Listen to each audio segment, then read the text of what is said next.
We want to bid each of you a warm welcome to the annual meeting of the East Texas Heritage Museum Association, aka Camp Ford Historical Association, as we enjoy this annual meeting.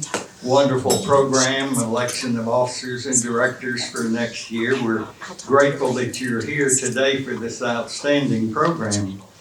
At this time, I would like to ask, I don't believe the flag is in the room. Do we have a U.S. flag? They'll bring it in. We'll have our pledge in just a moment. While we're waiting on the flag, let me ask Reverend Jim Schamberger to come to the podium and pronounce our invocation this morning.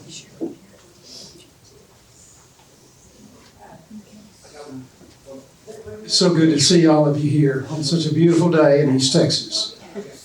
Charlotte, I went into ministry and went off for 48 years and came back to East Texas. We were blessed by that. So it's a delight to be with you today. And let us bow together as we pray. Father in heaven, thank you for the blessings that you bring our way every day. Thank you for the privilege of having history, having those that have gone before us that have paid the price so that we might enjoy such a great lifestyle here and in this area, Father. We pray that you would bless the food to our bodies and to us to your service, Father, as we live here. Thank you, Father, for your goodness and your grace. And we thank you for those that lead us to remember and to enjoy the history of our lives. We just pray your blessings on this wonderful event today. We ask and pray in Jesus' name. Amen. Amen. Thank you so much. Those that are able, we invite you to stand as we pledge allegiance to our flag and our country. We pledge allegiance to the flag of the United States of America and to the republic for which it stands, one nation under God, indivisible, with liberty and justice for all. Please continue to enjoy your meals, but we have such a wonderful program for you today. We want to go ahead and continue with that. At this time, we particularly appreciate our table sponsors.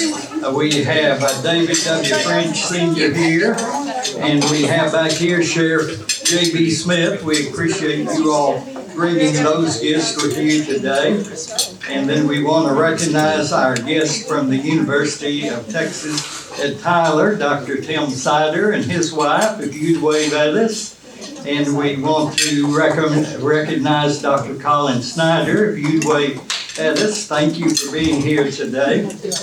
And we want to take a moment and acknowledge the passing this spring of Dr. James Newsom. Dr. Newsom was a longtime history professor at UT Tyler, and for a number of years was our vice president of programs for the ETHMA, and we greatly miss Dr. Newsom and have given a scholarship to UT Tyler in his memory. And we also want to take a moment and thank Danny Shepard back here in Video Magic. They're videotaping the program, and it'll be posted on our website in just a few weeks. And also want to take a moment to thank the staff from our office at Edwards Investments. Want to thank Charles and Fran Hall, and want to thank Ginger Harris and Kathy Clothier. If you would wave at us back here, let us thank you for all of this together. And we also want to thank our longtime board members, Bill and Donna Kroom. Bill's been a board member, Donna's been our treasurer, but Bill is moving up to be president of the Rotary Club of Tyler shortly, so he and Donna will be rotating off the board. We thank you for your wonderful years of service. Please wave at us. And now I'd like to ask to come forward our secretary, Larry Joel, to give you some reports on the last year. There have been a number of great things in the mill, and Larry will update you on all of those various items. Larry Joel.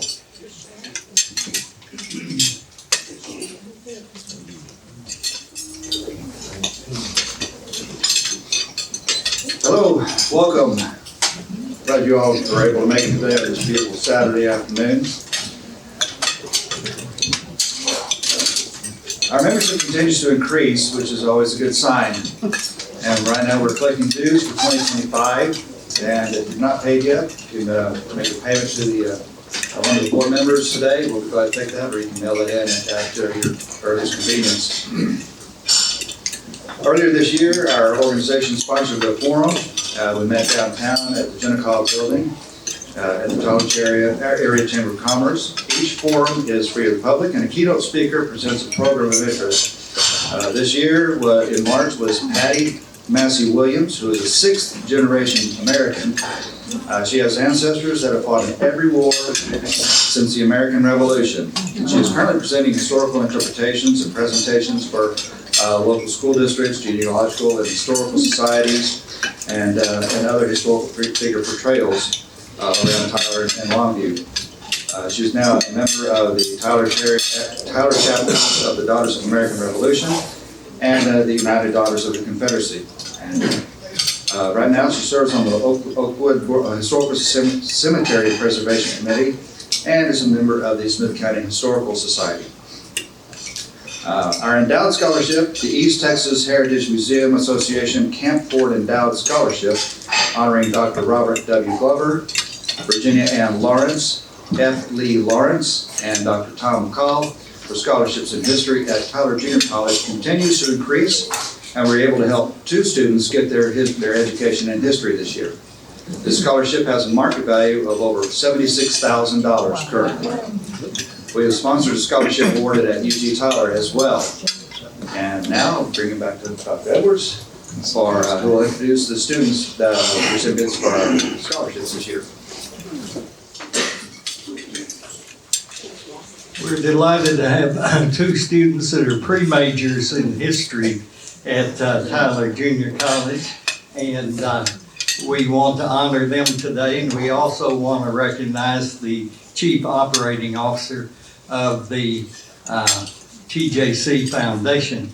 We'll do the students first, and then we'll hear from Mr. Wong, and then we'd like to get a picture for Tyler Today magazine with the students and with Mr. Wong at the end of that presentation. The 2 students that we are honoring today, and I'll ask them both to come forward at this time, are Piper Reed and Mallory Tucker, and we'll hear from them, and we'd also like for them to introduce their families to you that are here with them this morning. Let's welcome both of them.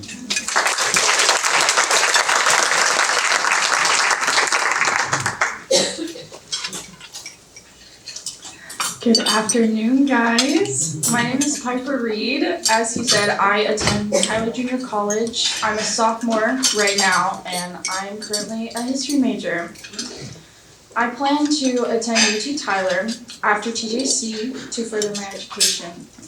And today I have brought my wonderful parents, Rochelle and Ronnie Howell, back there. Y'all wave.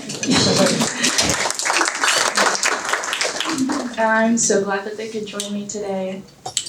To the East Texas Heritage Museum Association, I would like to say thank you for offering this scholarship.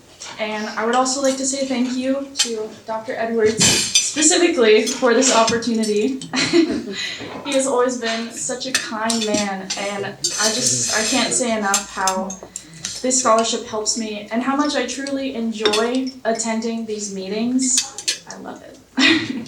Thank you.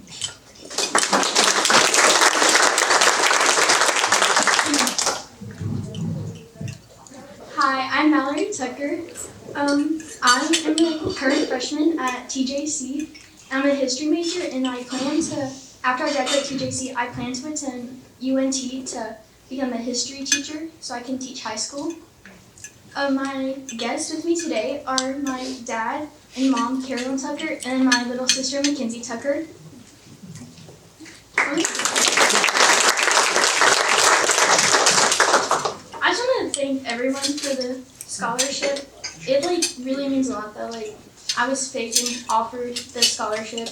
I have a passion for history. I really like studying it, and I know that it'll help me grow and be able to take more history classes and be able to do what I love, which is learning about history.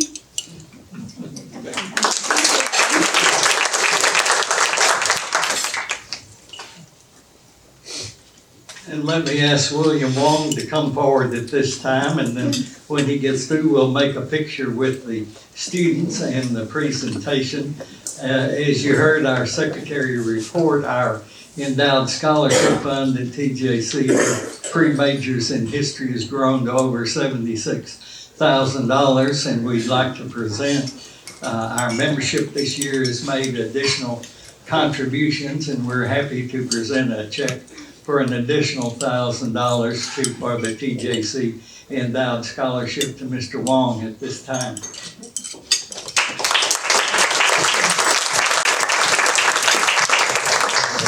Wow, this is awesome. On behalf of TJC and the Tyler Junior College Foundation, thank you. Thank you for continuing to support our students' passion for history. I tell you, it's really encouraging to meet young people who still see the value in looking to the past for wisdom and lessons learned, even while they're so busy writing the early chapters of their own life story. I tell you, it's great to see.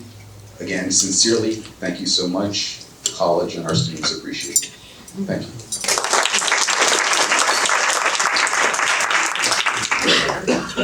I think we want to get a picture for Tyler today. I'll ask Mr. Kroom to come forward. We'll put the students here in the middle and we'll get a picture for the manager.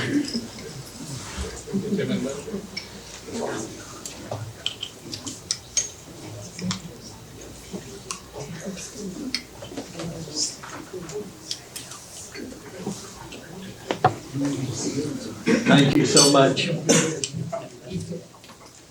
And now at this time, I'd like to ask Reverend David Jones, our Vice President, to come forward and bring the report of the nominating committee for your consideration.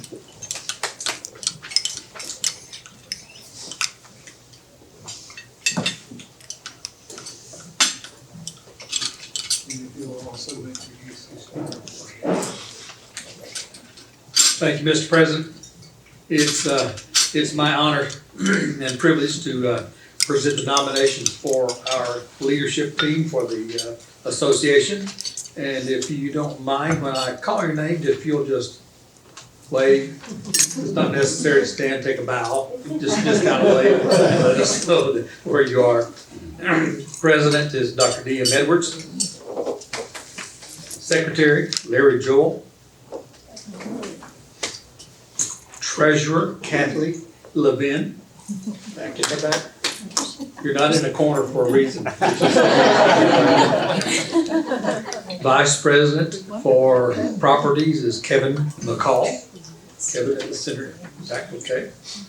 Vice President for Programs, David Jones, whoever that is. And then our members will be John Jack Gibson, Myron Nelson, and Dolores Bay. Ms. Dolores, just wave to us. There you go. Thank you, Dolores. Are there any nominations from the floor? All right, since we have no nominations from the floor. I move that the nominations be accepted by acclamation. By acclamation, okay. We have a nomination.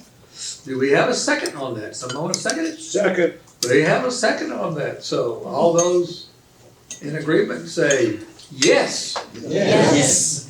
And all those opposed say no. And there are none, so we receive those. Mr. President, we receive those as our leadership team for next year, all right? And now it is my distinct privilege to introduce our keynote speaker for the day, Now, folks, strap on, because it's gonna be a good one, okay?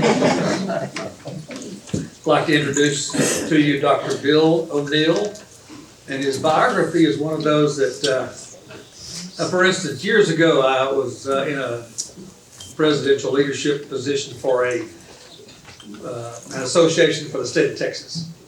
And I had the chicken guy, Bo Pilgrim, as my keynote speaker. And so when his office sent his resume for introduction, it was 20 and something pages long. And I'm reading through all of that, and when it came time to make the presentation, to introduce him, and these are all, it's a secondary education, so it's all the higher education people in the Texas Baptist system. So all the Baptist colleges had all their leadership people there, so anyway, I'm sitting at the table talking with Mr. Pilgrim, and I said, Bo, do you really want me to go through all of that? And he said, did they send you all of that junk? I said, yes, sir, and it took me 30 minutes to read all of it. He said, yeah, I know. I keep telling them they don't need to do that anymore because nobody cares. And he said, all I really want you to do is just introduce me as that old chicken farmer from Pittsburgh, Texas. So folks, that's what I did. I said, ladies and gentlemen, it's my honor to present Mr. Bo Pilgrim, the old chicken farmer from Pittsburgh, Texas. I promise you, it was a gasps in the room. Bo got up and he thanked you. He said, it's the best introduction I've ever had. And after it was over, we had these evaluation sheets that everybody's supposed to turn in at these type of conferences or whatever else. I want you to know that all of my peers hammered me. How dare you have an introduction so lame for a distinguished person of such caliber? I said, I just did what Bo wanted me to do. And I promise you, this one is not that long, but it is very interesting. So, Bill O'Neill was appointed to the state historian of the Texas by then Governor Rick Perry.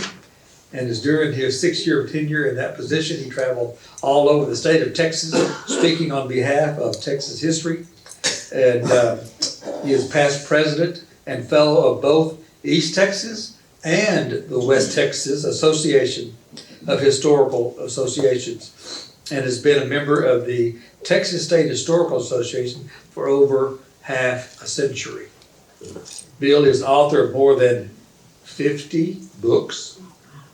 He is awarded the A.C. Green Literary Award 2015 from the West Texas Book Festival in Abilene, Texas. In 2012, Bill received the Lifetime Achievement Award of the Wild West Historical Association. Isn't that a good one?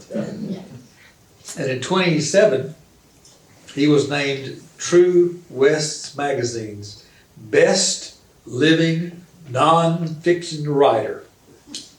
His account of Wyoming's Johnson County War won him the Book of the Year award. Bill has appeared in TV documentaries on TBS, the Historical Channel, the Learning Channel, CMT, A&E, and the American Heroes Channel. And during his long tenure at Panola Junior College, his most prestigious teaching award was the Piper Professor that was presented to him in 2000. I spent a lot of time in higher education. I want you to know, folks, the Piper Award is a very prestigious award, honoring your president and your abilities. In 2013, Panola's new dormitory was named the Bill O'Neill Hall. Now, folks, when you get your name on a college institution, you done good. Very good. And in that same year, he received an honorary doctorate of letters degree from his alma mater, Texas A&M Commerce. Bill has 4 daughters who have all entered the field of education, and he is a proud grandfather of 7 grandchildren. We've had the privilege of having Bill as our keynote speaker before, and I know you will really enjoy your time being here today. So Bill, come and share with us today. Thank you.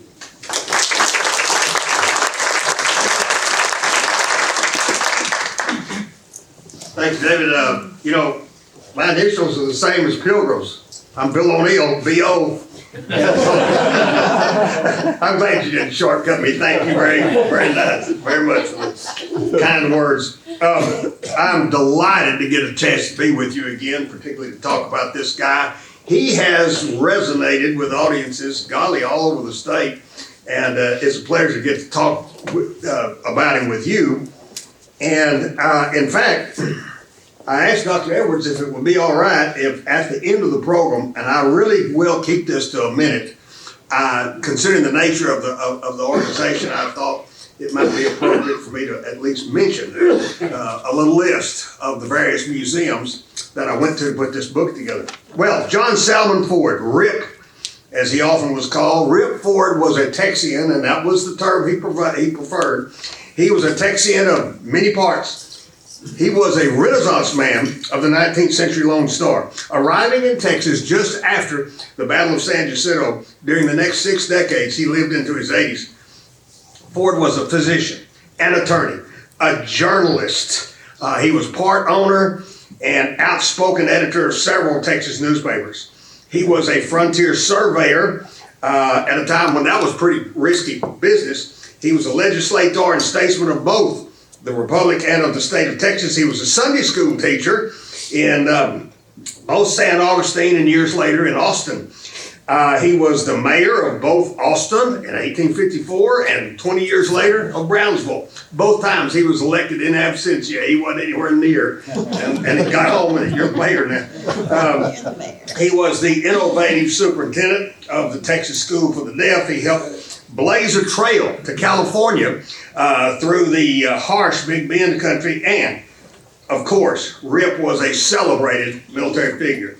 His Ford ancestors arrived in the Plymouth colony in 1621 aboard the merchant ship Fortune. Of course, that was just 1 year after the Pilgrims had arrived on the Mayflower. The Fords moved south, and Major John Ford, his grandfather, during the Revolution, he suffered multiple bullet holes in his uniform, those big old loose coats they used to wear at the Siege of Savannah and at the Wilderness Battle of Camden. Ford's great-grandmother knew Francis Marion. Francis Marion would earn fame in the Revolution as the Swamp Fox. And if you've seen the movie The Patriot with Mel Gibson, that's who Mel was playing. Didn't call him that, but that's who the character was. And then Grandma also knew, as a young lady, tall, muscular George Washington. She said he was the finest looking man I ever saw. I think she was crushing on him. In 1776, during the Revolution, a war party raided a rural community in South Carolina and brutally murdered Rip's great-grandparents. They stuck flintlock gun muzzles to their temples and blew their brains out with these huge exit wounds during a shootout in a store that was being plundered by British Tories and a war party. Rip's grandfather, George Salmon, was shot through the torso by a warrior. Treatment at that time called, what are they going to do for a stomach wound? They got a silk handkerchief, soaked it in whiskey, took a ramrod, stuffed it in, and did that. And Ford's grandpa recovered. Asked why he reported these grisly stories from his family's past. Ford stated with pride, when one comes from fighting stock, he has a right to be proud of it. Fighting stock. That would become a hallmark of Rip Ford. John Salmon Ford was born May 26, 1815 in South Carolina. There was an older sister, Betsy. William and Harriet Salmon Ford, their parents, took their little family to Lincoln County, Tennessee. If you remember, Tennessee is a long, kind of rectangular thing, and this county is right down at the bottom. It borders Mississippi, a wilderness area, and they had a farm, and on that farm, young John Ford was taught to ride, and later he would be a tireless rider, and then also to shoot. And he would become a pistolier nonpareil, I assure you. But on that farm, young John Ford not only taught to ride and shoot, he was taught, and he put his tongue in cheek, I think, when he said this, the art of tilling the soil, like a couple of other farm boys of that era, Abe Lincoln and Sam Houston. John Salmon Ford was turned off by the drudgery and repetition of farming, and like Abe and Sam, John Salmon Ford became captivated by reading. At the one-room log caddy school that he attended, John Salmon read every book in the place, including everything privately owned by the teacher. By the time he was 16, he was reading medicine the way frontier people used to read for the law. And he did that in a physician's office, Dr. James Barksdale, in Shelbyville, the seat of the county just to the north. And for an agreed-upon fee, this was the deal, he poured through Dr. Barksdale's medical dictionary and his medical textbooks, and he assisted the doctor with treatment techniques in the office and on house calls, learning his craft. He also had a youthful romance with Mary Davis, and the couple wed in Shelbyville on November 24, 1835. I stress that date. The bride was 14 and the groom was 20.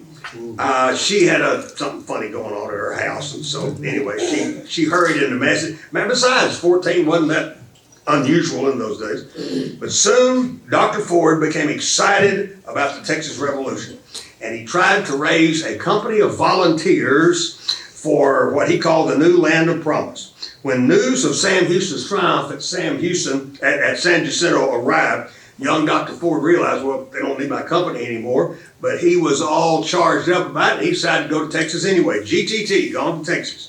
He packed his medicines that he had mixed himself, rudimentary medical equipment, personal belongings, and Dr. Ford took a southbound steamboat on the Mississippi River all the way to the mouth of the Red River. Then he kind of doubled back, went upriver on the Red on another riverboat before disembarking, and as he wrote about it, he did a lot of autobiography work. There are 14, I should mention, there are 14 of his notebooks in the Texas State Archives about himself. And he said with the last of his money, he purchased a wagon and team for an overland journey to Texas. A ferry boat took him across the Sabine River. Then there was a journey of several more miles, all this in the middle of the night. He reached St. Augustine, went through the residential section on the eastern part, and then he reached the square. And he had already tied a sign to his wagon, John Salmon Ford, Doctor. And when he camped in his little wagon, and when the people woke up the next morning, they found that they had a new physician. And his medical practice thrived. He was very good at it, and he watched his charges. And somehow, while he was doing that, Mary Ford, I don't even know where she got any money, she somehow made her way to St. Augustine. In 1840, the couple had twins, but they were boy and girl. And Boy Ford, and that's the only name they ever assigned him, Boy Ford died immediately. Fanny Ford, however, did survive, and she would become his oldest child. But Dr. Ford reminisced that his marriage to Mary, quote, gradually fell apart. And it fell apart because he wasn't interested in the thing. I'm not suggesting infidelities, but he was busy with all kinds of stuff. They divorced in St. Augustine in 1841, and Mary returned to Tennessee with little Fanny. In Tennessee, Ford's mother died at 53 in 1845. Within a few years, his father, William Ford, decided to join his increasingly prominent son in Texas, and through circumstances unknown, somehow he got the granddaughter and brought Fanny to Texas, and that's where she would spend the rest of her life. And her daddy hadn't seen her since she was an infant. Dr. Ford, meanwhile, is enjoying an active social life in St. Augustine. He came to know Sam Houston, who had a law office there. J.P. Henderson is going to become the first governor of the state of Texas. Thomas J. Rusk, incredibly prominent man. Owen Roberts, who's another future governor, and he knew veterans of San Jacinto, signers of the Texas Declaration of Independence, and he was an inquisitive man, and he pumped all these guys all the time. He joined the Masonic Lodge. He taught a boys' Sunday school class. He wrote 2 plays for the local Thespian Corps, amateur theatricals. And during the Regulator-Moderator War, Dr. Ford witnessed a brutal murder at a revival service happening right in front of him. In 1844 and 45, Ford served in the Republic of Texas Senate in Washington, Nebraska. Well, there he met, and he became the 4th husband of, a charming widow named Louisa Swisher. Charming, I mean, she had 4 husbands. And less than a year after their 1845 marriage, and I got from a museum, yay for museums.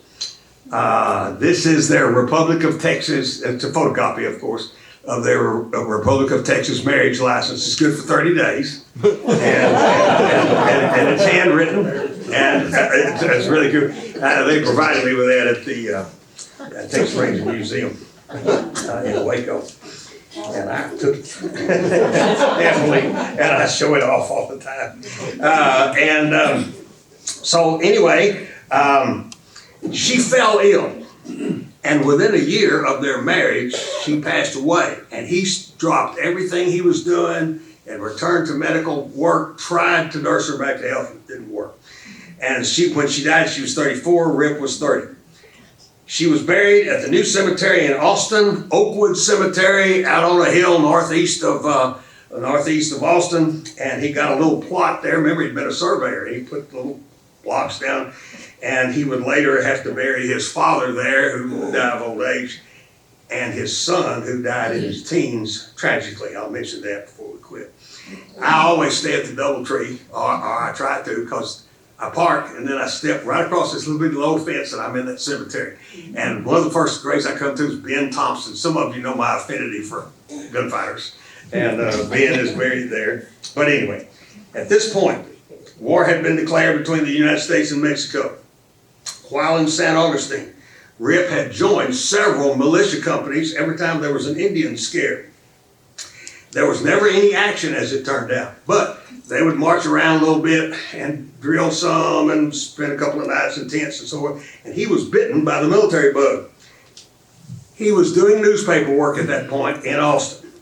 And this Texas Ranger Regiment was training to help invade Mexico in San Antonio. He went down to interview him, and he goes from camp to camp, and he can't stand it. He just joins right then. And Private Ford becomes First Lieutenant Ford the next day, because Jack Hayes, the colonel, finds out about this guy who's got some sort of education, and all of a sudden he's a private, and then he's a lieutenant. Thus, Ford's military career was launched, and for the next 20 years, he would ride forth to battle the enemies of Texas. And that included Mexican soldados and bandidos, especially in this war with Mexico coming up, and Comanche warriors, especially throughout the 1850s, and then, of course, in the 1860s, Yankee invaders.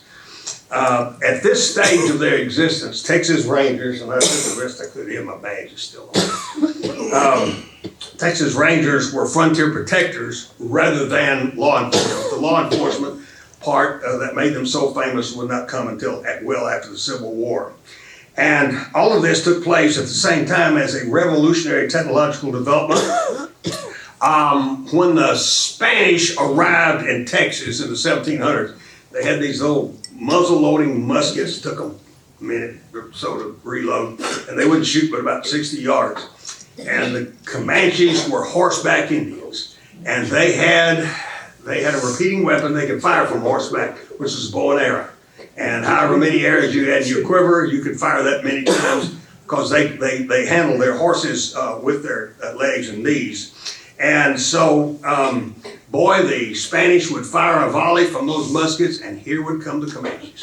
And while they're trying to reload, they just fill them full of arrows. When the Anglo settlers turned up, we had rifles, and we could therefore keep them at bay somewhat. Our rifles had a distance of perhaps 150 yards, but we still weren't able to do any good. The key was a repeating weapon that you could fire from horseback. And at this period, Sam Colt, whose father was an industrialist at Patterson, New Jersey. Patterson, New Jersey was a great, big, wonderful museum there. There's waterfalls all over the place, and it turned the power wheels of the factories of that day. And so Mr. Colt let his son, Sam, diddle around with this revolving pistol idea, and he finally came up with a 5-shooter, a small gun, and it didn't have much range. It was 28 caliber or 31 caliber, but his daddy loaned him tools and equipment and men, And pretty soon he's got this 5-shooter. Now you had to take it all apart to reload. It was very awkward to reload. But Captain Jack Hayes, a couple of years before the war with Mexico, in 1844, Captain Jack Hayes heard about this gun. And he got some. He had a small company of men riding out of San Antonio into the hills after the horseback warriors. And he got these 15 men. He got a couple of 5-shooters for each man. And he trained them. And he didn't want them shooting them at the same time. He wanted one gun at a time. That's 5 rounds. Holster it, pull the next one. They also had a shoulder gun. And he went hunting Comanches. And he found a group of 70 plus warriors. And they did their usual thing. They hung up at a distance, and our guys fired their rifles and emptied some saddles. And then here came the Indians. Well, our guys then charged. Now this is happening west of San Antonio. Our guys charged. Drew had drawn one pistol, and Hayes said, "Powder burn 'em, boys." That was part of the training. It's hard to hit something when you're galloping on a horse. And so he told his guys to get right up against them, and they did. And they emptied about 30 saddles. 15 guys outnumbered 70 to 15, and they killed about 30 of the enemy and shot others with those little bitty balls that they had. This triggered a group there were a number of these fights in 1844, and at this point, Jack Hayes becomes very, very famous. He sent another famous ranger, his chief lieutenant, Captain Sam Walker, to New York to find Colt, and he wanted all kinds of improvements in these guns. And they were a much larger gun, 44, 45 caliber, something that would knock an Indian out of the saddle. It would be big enough to have 6 rounds instead of 5, and that gave you 12 rounds, plus your shoulder gun. That's 13 rounds without reloading. There were several other features to this, but without getting into the plow grip handle and the loader and so forth. All of a sudden, they march off to Mexico, and they have 13 rounds without reloading. And again, I stress, they didn't fire 2 guns at the same time. They fired a shoulder gun and 6, and then 6 more. And we see these action movies today, they have machine guns. They didn't have anything like that. But these guys had 13 rounds without reloading, and thus they had more firepower than any soldier in the world. And they kept working, Sam Colt kept working on that gun, and he improved it to where he called his final model the Walker Colt. And the Walker Colt was, he called it the Texas model. It weighed 5 pounds, loaded, great big cartridges. And boy, that thing was something. And Rip Ford took these over. He loved it. He was very proficient with those things. At this point, the American force assembles at Veracruz on Mexico's eastern coast, and they will march between 250 and 300 miles into the interior of Mexico and fight in Mexico City.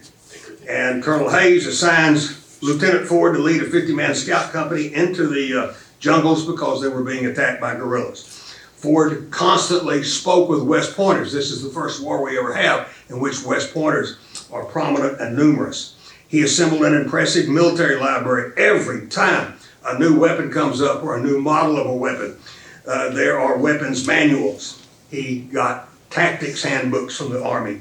He got military treatises of every sort. A governor of Texas came to his home in Austin after the war and looked and said, "My goodness, you've got the finest military library in Texas." Remember, he's a book guy. Well, they fought their way into Mexico City. They saw Chapultepec Castle from the halls of Montezuma. They saw Chapultepec Castle and also downtown, the National Cathedral. These, to me, are the 2 best tourist attractions in Mexico City still today, I think. And on one occasion, they were fighting an Indian group, and the Jefe was some distance away conducting kind of a rear guard action himself on foot, darting around. Rip Ford pulled this great huge hog leg of his, 5 pounds, and he aimed, and bam, with one shot, he knocked the Indian down. He was hit in the left arm with the first shot, open sights. The ranger beside him had a rifle, and he finished the guy off. They measured off the shot. It was 125 yards. 125 yards is a football field, plus both end zones, plus an additional 5 yards. That's an incredible shot with those old kind of guns. Well, that's what this guy was capable of. And by the way, they took the weapons and so forth from this chief and sent them to the governor, and they were on display in our best museum of the time, and that was the state capitol that sadly burned in 1881 and took those things up. Sam Walker sadly was killed in these actions and shot in the head. And then Captain Jack Hayes, when they got back to Texas, he decided he would go to California, gold rush, and indeed he went out there and became prominent and wealthy. But that meant that with Walker dead and Hayes gone, Rip Ford was the most prominent Texas Ranger leader in the state. And of course, we're a state now. And so throughout the 1850s, without going into detail, Captain Ford fought war parties and border raiders. He fought against one treasured enemy was Juan Cortina, the Rio Grande Robin Hood. He met and came to greatly respect a young cavalry officer named Robert E. Lee, Lieutenant Colonel Robert E. Lee. He was assigned on one occasion to go up instead of across the Rio Grande. He's going to take a 100-man force, and his father enlisted. He was 71. You see where the guy gets his sense of adventure. And they go upward all the way to the Canadian River, and they found one Indian village after another. And on May 12, 1858, had an attack, and they charged every single village, and then got the heck out of there. Got back to Texas, crossed the Red River, and they were feted for this successful expedition at a barbecue at Stephenville. And when they got back to Austin, feted again. They had killed 76 Comanches that they found laying on the ground. One Texan was killed. There were 60 captives, hundreds of horses, lances, shields, bow and arrow. One of the great exploits that he had. But that brings me to this. He favored, the tactic he favored was headlong charges. He was very aggressive. And Texas horses, Indian horses were grass-fed. Texas horses were grain-fed, bigger, heavier. And he loved to attack them, full headlong charges, and try to turn their flank. During all of this, he led the charges. And he lost a finger. One time he had a finger shot off. He got a scalp wound, bled all over the place, and gave him a concussion. He wasn't right for several days.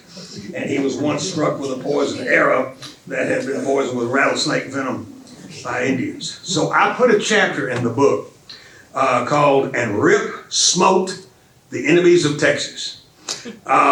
Rip Ford, Captain Ford, Colonel Ford, to me could be compared to the great warrior kings of the Bible.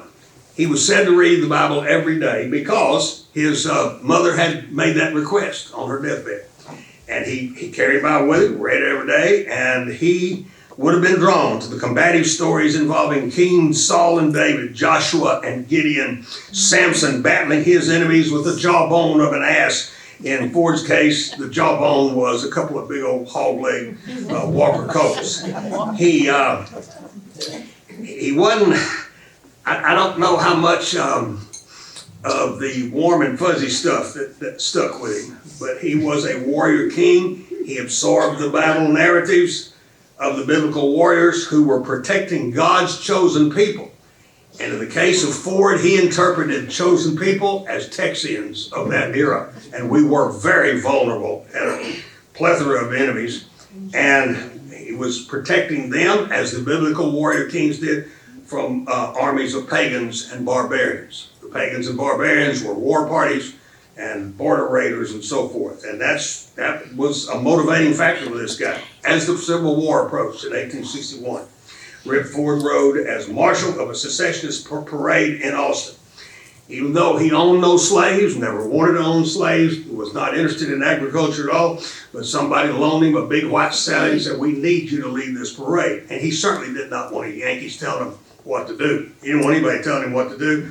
And in fact, you may not know this, but in the census of 1860, 76% of all Texans did not own slaves. A lot of them wanted to, but they just didn't. And his 20-year-old daughter, Fanny, also rode in that parade. Ford married for the third time in 1861, right before the war started. She was Adeline Smith of Brownsville. She was the redheaded daughter of a merchant, and she was 21. Ford was about to turn 45, but he was a big, trim, impressive looking guy, and of course he was the hero of the day. He was known to everybody in Texas. And so they got married at the Presbyterian Church of Brownsville. They had 2 daughters during the Civil War and a son right after the war, just kind of regular. And later they adopted yet another daughter, and she would graduate from San Antonio High School later on. At the beginning of the war, Ford was appointed a colonel of cavalry of the Texas Army, as we called it, and his outfit, the 2nd Texas Cavalry Regiment, was stationed in the lower Rio Grande Valley. He was commander of the military district of the Rio Grande. One interesting thing that happened down there, Colonel Ford helped 2 old friends, ranchers Richard King Ranch, and Mifflin Kennedy. And they were trying to ship cotton from the Confederacy past the Yankee blockade. And he came up with a ruse that allowed them to fly the Mexican flag. He arranged the whole thing with the government, and they flew the flag on their steamboats. King became a really fast friend and later on helped Ford financially. Then, during the mid-1860s, Ford served as director of the Texas Bureau of Conscription. There was an unpopular draft law. In that census of 1860 that I mentioned, we had 92,000 men, ages 17 to about 45. And over 70,000 of them served. Just about everybody in Texas served who could. And so we did not like the Confederate government telling us, more, you gotta go. And he organized recruit training at Camp Ford. And what was the original title of that? The Eastern Camp of Instruction. Eastern Camp of Instruction. And of course it's called Camp Ford today, and as you probably know, after they trained for a while, all of a sudden it began to be utilized as a POW camp and became the largest prisoner of war camp west of Mississippi. Then later, in 1864, with federal troops having seized Brownsville and the lower Rio Grande and blockaded cotton traffic crucial to the south while Ford is elsewhere, he was asked to form a cavalry force to win back the lower Rio Grande. From San Antonio, Ford issued an appeal for volunteers. And boy, manpower was getting short at that point. And you were lucky if you could perhaps raise 300 men for a regiment. Rip Ford wants my services. 1,800 men responded within a very few days. Colonel Ford called them the Cavalry of the West. He paraded this oversized regiment at the Alamo Plaza. And as they rode past the Alamo, he ordered eyes left. And this is their jumping off spot. They're looking right at the Alamo as they go south to invade the enemy. Without going into the campaign, he and his men rolled the Yankees back from their positions along the Rio Grande. One thing to say about that, here would be Fort Brown and Brownsville and Matamoros, and then 20 miles later is the mouth of the Rio Grande. There are sandbars down there. The Yankees had fortified a position with cannons, but they won't dislodge this guy. This guy dislodges them, and they retreat to this place, and the pent-up cotton trade rebounded, and Brownsville and Matamoros became boomtowns as cotton was briskly exchanged for wagon loads of rifles and medical supplies and gold. But by the spring of 1865, the Confederacy was on its last legs. General Lee surrendered his army in April. But below Brownsville, Colonel Theodore Barrett, a federal officer, he decided to march his troops back up to Fort Brown, in part to bolster his non-existent combat record for purposes after the war. Confederate General James E. Slaughter, in nominal command down there, he had heard from scouts and spies, and so he announces to Rip Ford that night that the Federals will advance the next morning and that Texas forces should surrender. And Ford looked at him, surrender? He said, you can retreat and go to hell if you wish. These are my men and I'm going to fight. And he sent couriers out all night. By the next day, he had a mixed force of artillery, infantry, and cavalry, and he marched out a few miles from Brownsville to a plateau that's called Palmetto Hill. And When the Union soldiers came into view, Ford, what would he do? He executed one of his patented attacks, an all-out attack, and the Federals were routed, retreating all the way down to their fortifications. That was May 13th, 1865, a little over a month from the time of Lee's surrender. So it is some kind of a sort of a consolation prize to us that the last pitched battle of the Civil War was a Confederate victory thanks to Rip Ford, a month after Appomattox. Rip lived in Austin for several years after the war, serving as superintendent of the state deaf and dumb school from 1879 to 1883. That school is still on its hill. You go down Congress Avenue and past the Colorado River, and there it is. The hill's a little more crowded than it was in his day. And it was an asylum. They were not treated well, and Rip Ford didn't going to have any of that. He turns it into a trade school. The first thing he did was learn sign language himself so that he could communicate with these people. And he turned it into a school of trades, and there is a building there today that is named after him. But in 1880, his 13-year-old son, John William Ford, was showing a pistol. And those old single-action pistols of that era did not have safeties on them. And he was showing the pistol off to some of the boys when it went off. And he shot himself round the knee. Dr. Rip heard that go. He hustled up there. He applied a tourniquet. It looked like the boy was going to be all right, but infection set in. And a month later, his son died at the age of 13, I believe it was. During the last years of his life, Ford moved to San Antonio, where he had married doctors. And they were living, he was an elder statesman there, and they were living in that marvelous one of them was a real estate guy, and they were living in that marvelous area of the King William District. And sadly, his oldest daughter, Fanny, died during that period. She was only 54.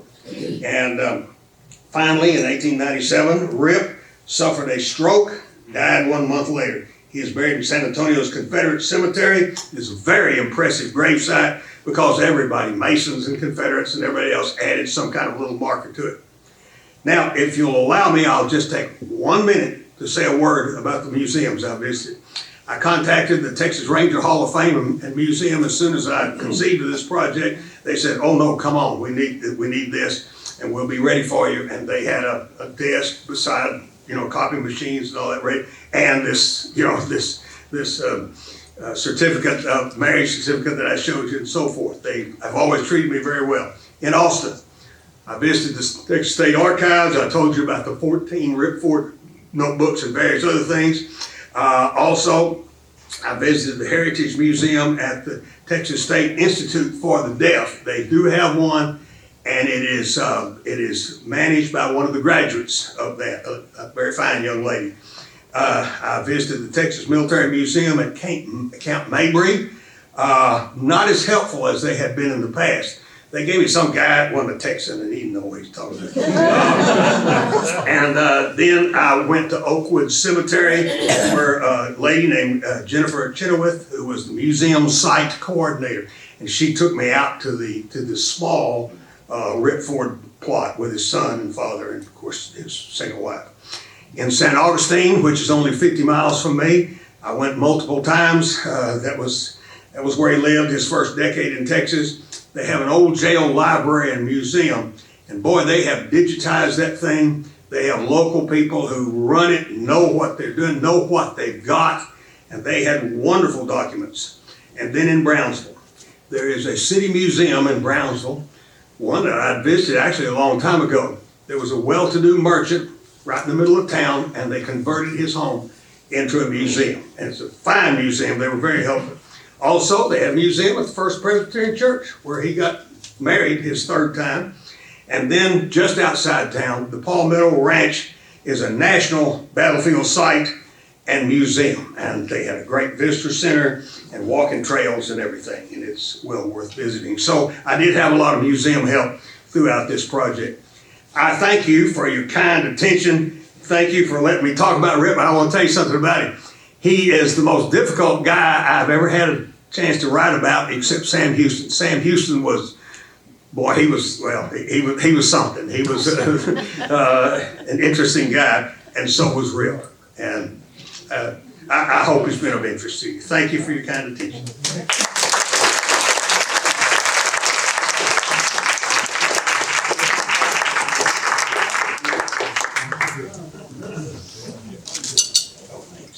As they say on TV, what a guy.